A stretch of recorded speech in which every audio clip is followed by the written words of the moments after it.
Greetings, what's up guys? Welcome back to the Home Slice.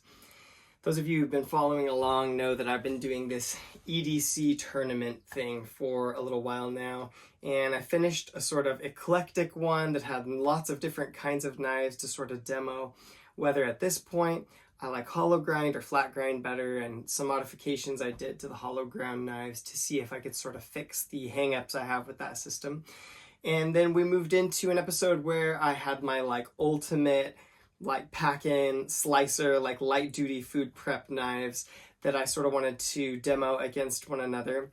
And now we're on to the next one. So this next one, I have some of my smaller knives. In this EDC tournament series, the next few episodes, I'm going to demo and see how small of a blade or how small of an edge length can I carry and get by with and still enjoy, because I've decided, some of you will know that I've done this sort of awards ceremony and I've assigned awards to certain of my knives, and that sort of secures them a spot to not get sold out of my collection. And one thing that I think I have space for is a packing office knife that has a small blade and good edge retention, really clean, crisp geometry, and a small carry size in either a fixed blade EDC or a folding knife.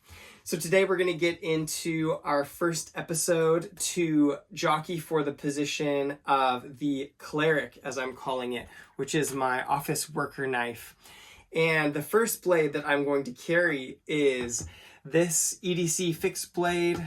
Comes in a nice little sheath by Jason at Blank Blades. This is a knife he actually made a mistake on, so it's a blim of his. The stamping machine didn't quite work correctly. Not everything worked out right with the tang, but it's got a beautiful mosaic pin, some gorgeous linen micarta, little cleaver blade shape, 12 thousandths of an inch behind the edge, 63.5 Rockwell 10V. So it's a really cool, compact, great grip. Beautiful little EDC knife. Those of you who caught my baton testing, I actually batoned this through a pine board 500 times. So the 10V steel is quite stout and is held up really well to that, but thin, slicey geometry. And this is going to be my first ever fixed blade EDC that I try out. So that'll be kind of fun. The Blank Blades cleaver I will carry for 1 week and try on all kinds of things, and it will be facing off against this Spyderco Dragonfly in super blue steel. You can see it's already wearing a bit of a patina. Gotta love the Dragonfly. Super thin, slicey folding knife. Amazing grip for the size of knife. Just a full hand filling, beautiful ergonomic grip on the Spyderco Dragonfly. Love this knife. I've carried it for a little while, but on the farm I never put quite a proper edge on it.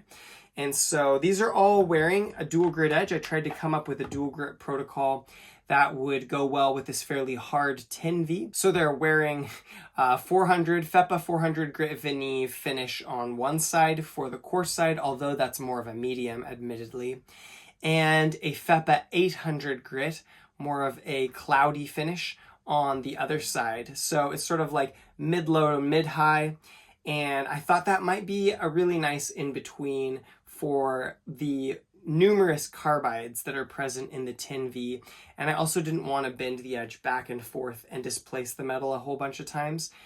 We've stropped them all on 1 micron stroppy stuff on basswood, probably about 5 times on each side. All of these are quite high hardness steels, so I don't anticipate we'll need to do a lot to strip the burr off. So, Spyderco Dragonfly versus 10V Cleaver. This is more of a blade shape that I'm used to. I really like the leaf shape, but this edge length is really small for me. I like my bigger edges. This is a nice, decent, almost 3-inch edge length, but I'm not used to flat edges and I'm not used to the cleaver style. So I'm not sure how I'll like that, but in any case, it should be a lot of fun. I'll put up on screen right now all of the measurements that I really care about, and maybe I'll explain to you why. Alright, these are the measurements I actually care about. I only care about edge length. I don't care about blade length. If you have a bunch of blade you can't use, it doesn't make a difference to me. I care about behind the edge thickness, the slope of the grind, the maximum thickness of the spine in a usable area, and the in-pocket surface area. I also created a little ratio to express how much edge length there is to how much surface area it takes up in your pocket. It's on a roughly 1 to 10 scale.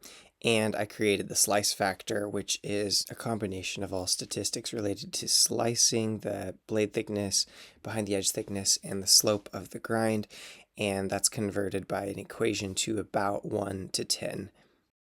I will give you some glamour shots of the knives, and then I'll get back to you after the next 2 weeks to give you my thoughts. Should mention 2 extra things. One is fairly obvious. This is the FRN handle on the Dragonfly with the blue Zome pattern, which is a real cool little splash of color. Not my normal aesthetic, but I really think that it's a cool artistic touch.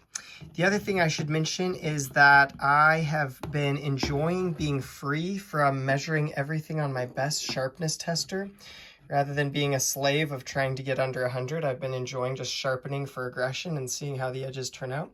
So I have tested these, but I closed my eyes and turned off the machine before I reopened them. So I am testing these blind. I do not know what the best rating is. I will show you at the end of the film, and I may be more surprised than you are. We'll see.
Welcome to what may be a fairly noisy part 2 of this video.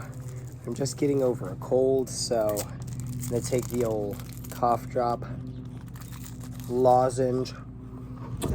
We're out here. It's a beautiful New Zealand day. The tuies are coming to drink the nectar of the flax. My neighbor's mowing his yard. Baby Thad, our newest baby, is absolutely living his best life out here in the sunshine. Hey, bud.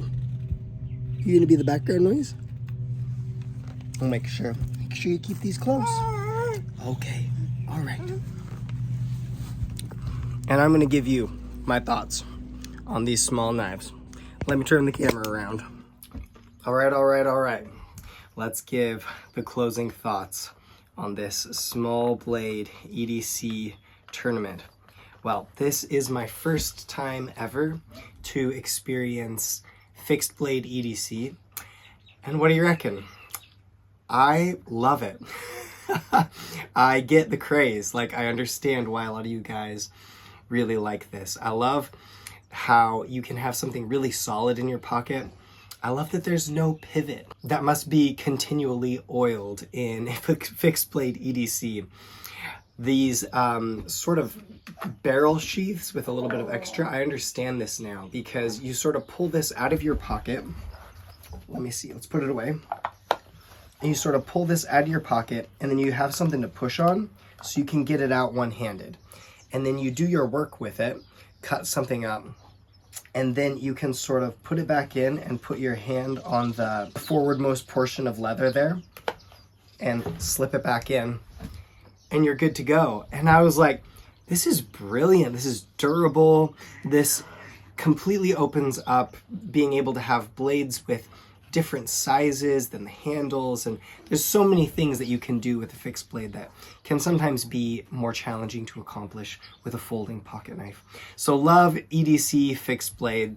And let's kick it off with this 10V cleaver first.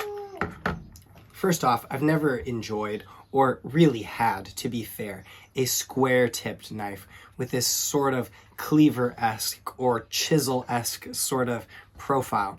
I recognize Jason kicked this out a little bit, and I think that's brilliant because it gives you a little bit of fine tip that you can work with. I was worried that having no slicing belly would mean that there would be some big limitations on what the knife could and could not do, but I was pleasantly surprised. I think due to the thinness of the edge and due to the aggressiveness of Jason's 10V, this edge just ripped through all kinds of things like butter. It felt sort of like having a super ergonomic, form-fitted utility razor knife in my pocket made out of CPM 10V. And it's like, you couldn't ask for much better than that at almost 64 Rockwell, you know? I like this formidable sort of hand stop in the choil there. I like having the confidence that my hand is locked into this position, though I think he did that and this primarily for retention in the sheath. I really like how he worked it out ergonomically. I love the mosaic pin that he's put in this one. I love everything about the handle shape. There's nothing that I don't like about this handle. It's beauty. You get it locked in and it's comfy. It's just the right amount of thickness to really feel like your hand could do a lot of work and not be tired. And I did heaps of work with this blade. I cut up a surfboard. There was an old ragged surfboard that somebody had tossed out, but it wouldn't fit in the dumpster. So I was like cutting through the foam and like rubber and everything of the surfboard, chopped up a surfboard with it. I broke down tons of boxes. I trimmed the fibrous like flax plants in my driveway. There is nothing that this 10V didn't do excellently. And I think in terms of edge retention, this is my first ultra high vanadium steel. So probably the best edge retention that I've actually experienced in an EDC before this has been the Spyderco CPM M4 that I carried. Other than that, my sealing has sort of been your sort of S30Vs and stuff like that, because I had this process, many of you guys will have caught, where I just carried one knife in M4 for 5 years. There's been a lot of steel development in those 5 years, so I'm kind of a bit behind the times, but it's really enjoyable to skip forward into a 10% vanadium blade with all that going into vanadium, sorry, I don't know if it's vanadium, but all that going into carbide, and just feel the beauty of how crisp of a beautiful, fine working edge this keeps. That sounds like an oxymoron, but I feel like that's what 10V does. It keeps a working edge. It's not always like shaving for a long time, but it is so crisp for a working edge. It's unbelievable. You can feel that it's just super keen and it's retaining those really small structures out there at the apex. So love 10V. Love the work that Jason did on this. Love the geometry. It was robust enough, I never worried about it. So I really like the thickness in terms of it being capable as a work knife. Love the sliciness. I love 10V. Really like the heat treatment he's done on this. At 63, 64 Rockwell, you've still got a good amount of toughness left in this 10V. You don't have to worry too much about chipping or edge stability problems that you could encounter if you hardened it up really high and then cut some really hard or impact generating stuff. Love the micarta, love the handle, pretty much love everything about this knife. But that makes it a hard decision because this thing faced off against a Spyderco Dragonfly in Sanmai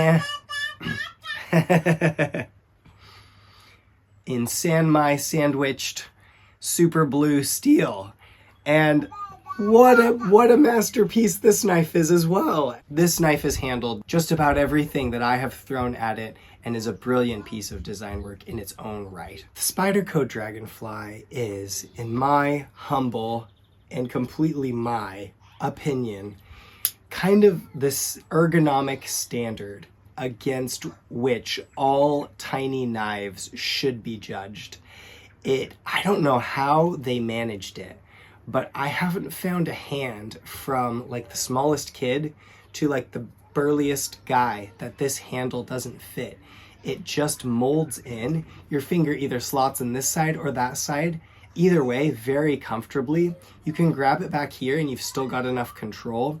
It's just a wonderful ergonomic masterpiece. This blue steel I really liked. It didn't stay quite as keen feeling as the 10V did, but I have to say what it feels like to me, and now I'm just speaking off the cuff here, okay? I'm not speaking about composition or anything like that, but as a sharpener, what it felt like to me is it felt like something like 1095 that has been like perfected at that sort of purpose. What I mean by that is this is a 1.4% carbon steel, and then they've added a few other alloys. There's a bit of vanadium, there's a bit of tungsten in it, and it's got low enough alloy that it still sharpens and comes to that clean, crisp edge as easily and as cleanly as something like 1095 would, but it brings you that beautiful sharpening experience and then delivers the holding of that edge for a much longer time period, in my experience, than 1095 ordinarily would with your sort of everyday wear-oriented tasks like cutting up cardboard and things like that. So I really like Super Blue Steel. It held this aggressive edge for quite some time, and it still feels great. It took a bit of patina. It had a bit of patina to begin with, but it's got a bit more because I was cutting up lemons and kiwi fruit.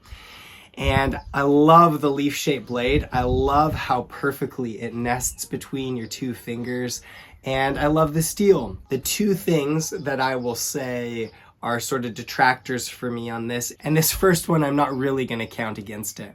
But while we were on the farm, I actually used this knife to pry the bottom out of one of the chicken feeding trays, and I stuck the blade into here and pried it out. And I shouldn't be prying with a Spyderco Dragonfly, I know that, so you can all reprimand me in the comments, I know. But I do like to use whatever knife I have on me because I feel like if I can't do the thing in front of me, I might need to modify the knife.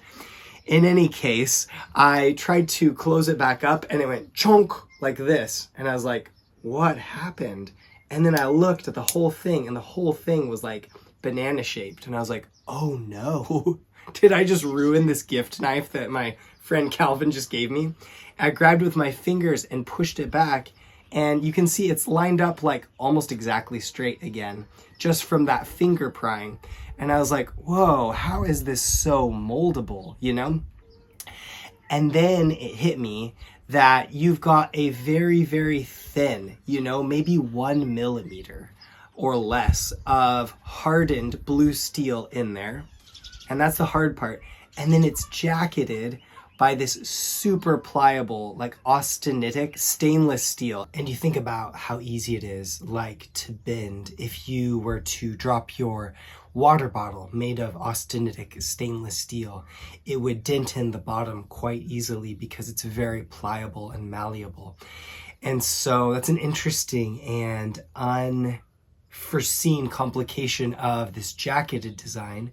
But we're going to chalk that one up to user error because I definitely should not have been prying with a Spyderco Dragonfly in the first place. That's sort of outside the sort of design scope. The second thing that I would have to say is that although the ergonomics are glorious and perfect, I do for certain tasks want a little bit more edge length than this.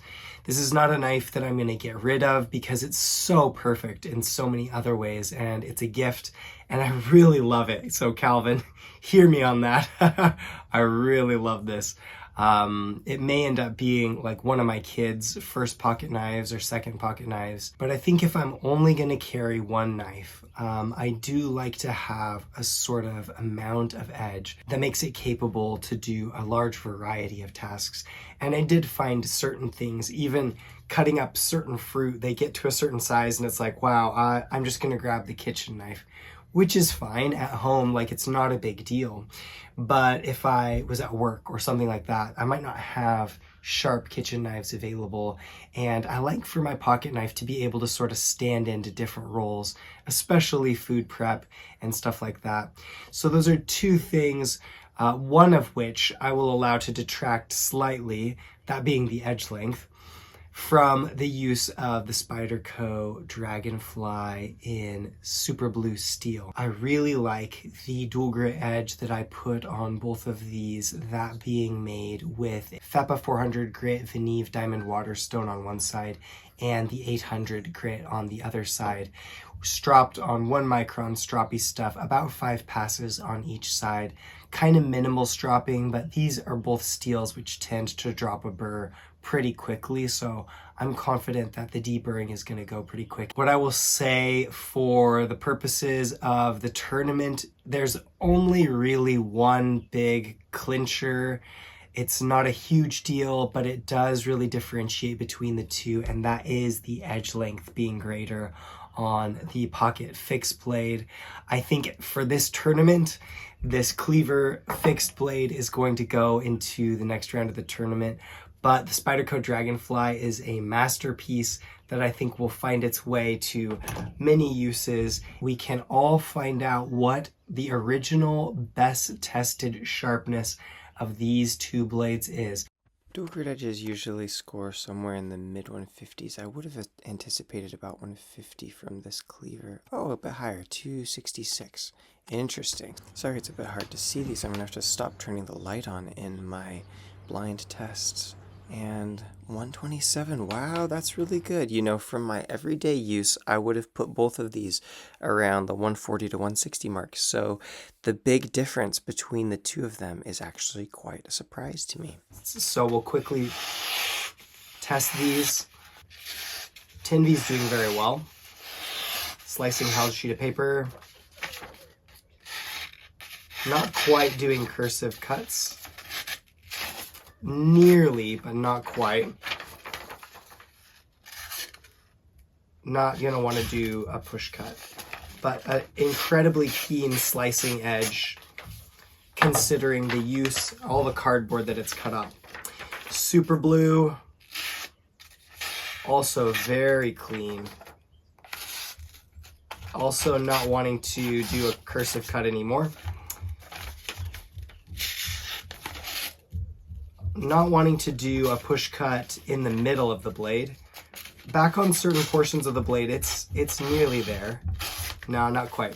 So very similar result with the usage that we put on these two. I'm really pleased with both of these steels. I'm sure over time the Tin V would emerge as the more enduring edge, but I'm also sure that this Super Blue is a pretty optimized sort of forger steel, and I really like it. I think it's also made for really thin geometries in kitchen knives, and that sort of fine characteristic that it has while still holding on to a good amount of working edge and wear resistance is really an admirable trait for a steel like this.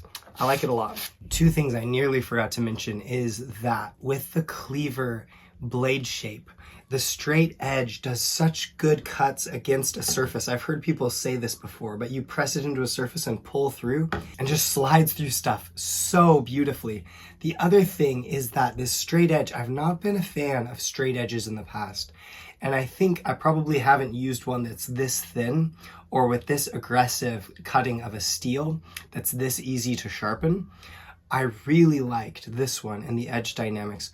But what I also noticed, because I haven't used a lot of really flat edges, is that you could put it into something and you had a very precise knowledge of where that tip and where that edge was going to be.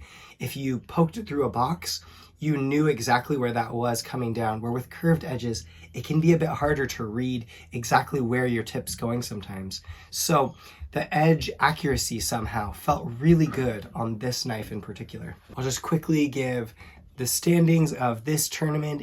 Alright, an extremely good initial edge on the Spyderco Dragonfly, but because of the novelty and the beauty of it, the Blank Blades Cleaver is going on to face off in the semifinals. Link to another video is on screen now. For the rest of you guys, I'll say peace out from the home slice. Take care. Bye.